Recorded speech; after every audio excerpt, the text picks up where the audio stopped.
25 मार्च 2026 एक ऐसी तारीख जिस दिन ग्रहों की चाल बता रही है सत्ता घिरेगी या हिलेगी।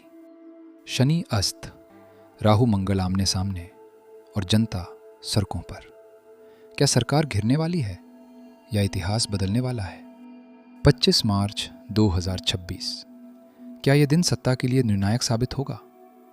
नमस्कार दोस्तों, मैं डॉक्टर भानु श्रीवास्तव। आप देख रहे हैं एक गहन ज्योतिषीय विश्लेषण, जहां हम बात करेंगे 23 मार्च से 27 मार्च के बीच बनने वाली उस खगोलीय स्थिति की जो कि एक विस्फोटक समय है। विशेष रूप से 25 मार्च, क्या इस दिन सरकार किसी बड़े विवाद, आंदोलन या राजनीतिक संकट में फंस सकती है? आइए इसे गहराई से समझते हैं। सबसे पहले बात करते हैं ग्रहों की वर्तमान स्थिति की। इस समय शनि मीन राशि में गोचर कर रहे हैं। मीन राशि एक जल तत्व की राशि है जो भावनाओं, सामूहिक चेतना, भ्रम और आंतरिक अस्थिरता का प्रतिनिधित्व करती है। जब शनि जैसे कर्म और न्याय के ग्रह इस राशि में आते हैं तो वे छिपी हुई समस्याओं को सतह पर लाते हैं। लेकिन यहाँ स्थिति और गंभीर हो जाती है क्योंकि शनि अस्त अवस्था में है।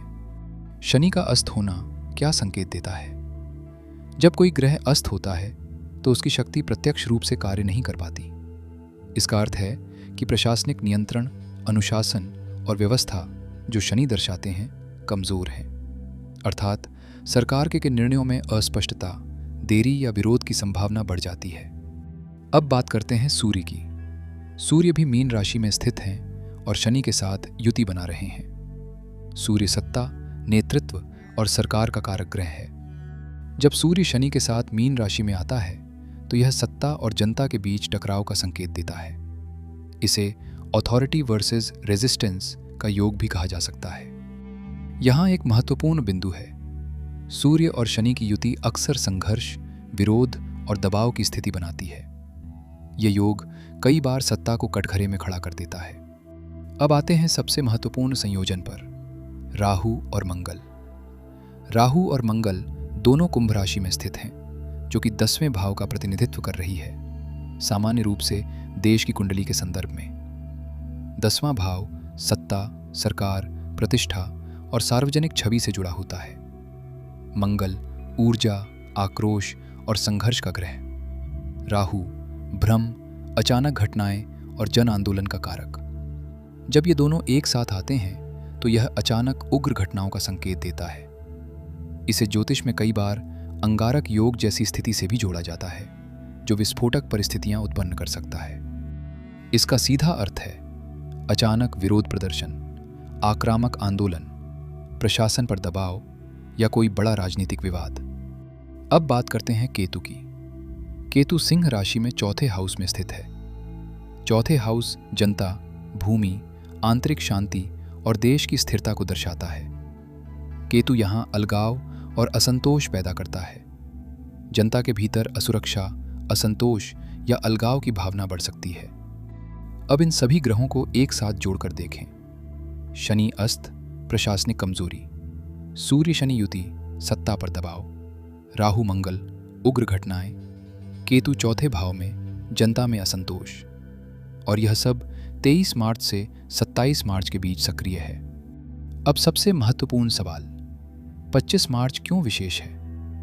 ज्योतिषीय दृष्टि से यह वह दिन है जब ये सभी ग्रह अपने प्रभाव के चरम पर हो सकते हैं।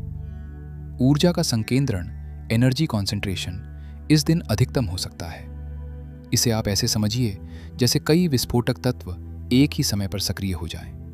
इसके साथ ही 19 मार्च से रौद्र वर्ष संवत्सर 2083 का प्रभाव भी प्रारंभ हो चुका है, जो पारंपरिक ज्योतिष में उथल पुथल, संघर्ष और परिवर्तन का संकेत देता है। तो क्या सरकार गिर जाएगी?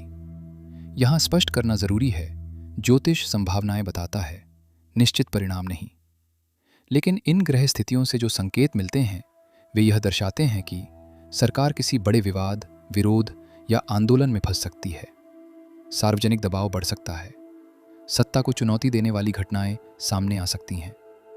गिरावट की स्थिति तभी बनती है जब ये घटनाएं लगातार और तीव्र रूप से बढ़ती जाएं। इस समय को परीक्षा का समय कहा जा सकता है, जहां सरकार को अपने निर्णयों, नीतियों और नियंत्रण क्षमता की असली परीक्षा देनी पड़ सकती है। अब निष्कर्ष। 25 मार्च एक सामान्य दिन नहीं है।